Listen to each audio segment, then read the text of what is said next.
break બાદ commodity બજારમાં આપનું ફરી એક વખત સ્વાગત છે અને વાત કરી લઈએ એગ્રી કોમોડિટીઝની તો મસાલા પેકમાં હળદરમાં 2% વેચવાલી જોવા મળી છે તો જીરામાં શરૂઆતી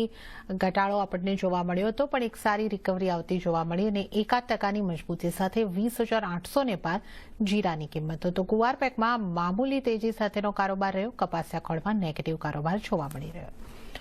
ત્યારે જ આપણી સાથે એબાન્સ એન્ટરપ્રાઇઝના કયુમર્સ સદરી જોડાઈ ગયા છે કયુમર્સજી સ્વાગત છે આપનું સીએનબીસી બજાર પર અને મસાલા પેકથી શરૂઆત કરીએ હળદરમાં 2.5% દબાણ આજના દિવસે બનતું દેખાયું જીરામાં 1% રિકવરી રહી અને ધાણાની જો આપણે અહીંયા આગળથી વાત કરી લઈએ ધાણામાં હલકું દબાણ જ રહ્યું છે તો મસાલા પેકને તમે કઈ રીતે જોઈ રહ્યા છો મેડમ જેમ કે આપણી લાસ્ટ વીક પણ વાત થઈ હતી કે મસાલા પેકમાં મને આ વર્ષે હાલમાં ટર્મરિક જીરા અને ધનિયા ત્રણમાં મેડમ એવી કોઈ મજબૂતી વાળો વેપાર નથી દેખાતો હાલાકી આપણે ક્યારેક જોઈએ છે કે થોડી ઘણી અપસાઇડ મુવમેન્ટ જોવા મળે છે પણ વ્યૂ લોંગ ટર્મ મારો આ ત્રણેય કમોડિટીમાં બેરિશ જ છે આપણે જે રીતે ટર્મરિકમાં બી જોયું કે આજે બી છે કે લગભગ 2.5% મંદી જોડે વેપાર થયો છે અને એ બેરિશ ટ્રેન્ડ મોરોલેસ મેન્ટેન થયો છે ઇનફેક્ટ આજે જ આપણે 12,928 બી લેવલ ટચ થતા જોયું છે એનસીડીએક્સમાં જે ટર્મરિકના આ એપ્રિલના કોન્ટ્રાક્ટમાં સૌથી લોએસ્ટ પ્રાઇસ છે અત્યાર સુધીનો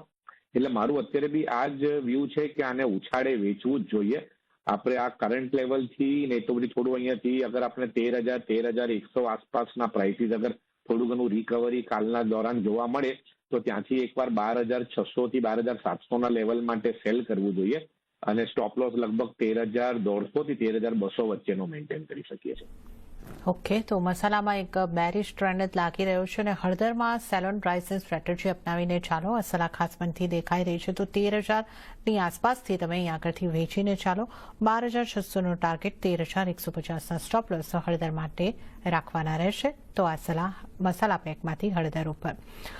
ગુવાર પેકમાં શું કરવું જોઈએ અહીંયા આગળ ગુવાર ગમમાં 5%ની મજબૂતી તો ગુવાર સીડમાં હલકું દબાણ બનતું આપણને આજે દેખાયું છે મેડમ ગુવાર પેકમાં આખું આપણે એકદમ જ રેન્જ બાઉન્ડ વેપાર જોયો છે ગવાર સીડ લગભગ ₹100 મૂવ થયો છે 4 ટ્રેડિંગ સેશનમાં તો સામે ગવાર ગમમાં બી લગભગ ₹201ની આસપાસ એકદમ જ એક આપણે કહીએ લિમિટેડ ટ્રેન્ડની અંદર કમોડિટી ટ્રેડ થતી દેખાય છે હું પર્સનલી આને રીડ કરું છું કે અહીંયાથી આપણને થોડું ઘણું બાઉન્સ બેક જોવા મળવું જોઈએ કારણ જે પ્રાઇસીસ સ્ટેબલ થાય છે અને નરમી હવે એકવાર ફરી થોડી ઘણી રોકાતી દેખાય છે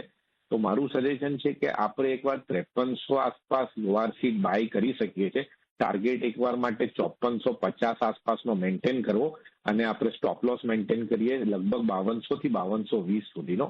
સેમ વે ગમ બી આપણે લગભગ 10,250 થી 10,300ના ટાર્ગેટ માટે માર્ચનો કોન્ટ્રાક્ટ બાય કરી શકીએ છીએ અને જે આજનો ઇન્ટ્રાડે લો છે 10,020 તો 10,020 થી 10,000 સુધીનો સ્ટોપ લોસ મેન્ટેન કરી શકીએ છીએ મને 10,000 તોડતું એપ્રિલનો કોન્ટ્રાક્ટ નેક્સ્ટ વીકમાં નથી દેખાતું ઓકે તો અહીંયા આગળથી ગુવાર પેક ઉપર કેવી રણનીતિ રાખવાની છે એની પણ આપણે વાત કરીશું ખરીદારી તરફનો વ્યૂ અહીંયા આગળથી ગુવાર સીડની અંદર પણ બનતો દેખાઈ રહ્યો છે ગુવાર કમમાં પણ એક ખરીદારીનો વ્યૂ બનતો દેખાઈ રહ્યો છે અને આ સાથે જ કયુમર્સજી આપનો આભાર આપ અમારી સાથે જોડાયા અને તમામ એગ્રી કોમોડિટીઝ અંગે અમને સલાહ આપી આપનો ખૂબ ખૂબ આભાર અને આ સાથે જ કોમોડિટી બજારમાં હાલ પૂરતું આટલું જ હાલ મને પણ આપશો રજા પણ વધુ અપડેટ અને સમાચારો માટે આપ જોતા રહો સીએનબીસી બજાર નમસ્કાર